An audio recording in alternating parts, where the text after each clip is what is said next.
In today's video, I'm going to teach you how to make a Google Drive link for photos.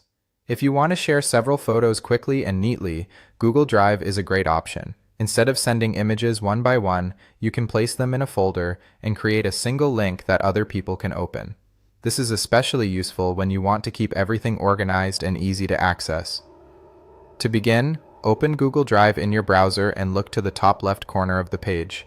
Click the New button, then choose New Folder. This will create a dedicated space for the photos you want to share. Give the folder a clear name so it's easy to recognize later, then click Create. Choosing a simple, descriptive folder name can help you stay organized, especially if you plan to share different sets of photos in the future. Once the folder has been created, open it by double-clicking on it. Now you're inside the folder and ready to add your images. Go back to the New button, click it again, and this time choose File Upload.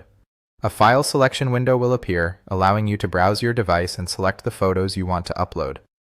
After choosing your files, confirm the upload and wait for everything to finish.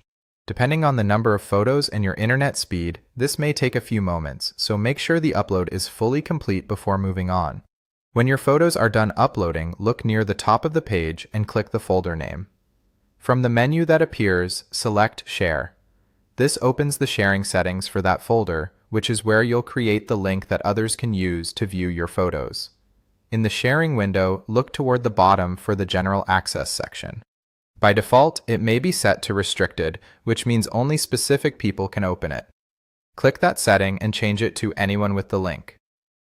This is the key step that makes the folder accessible through a shareable link. After that, click Copy Link. This saves the Google Drive link to your clipboard.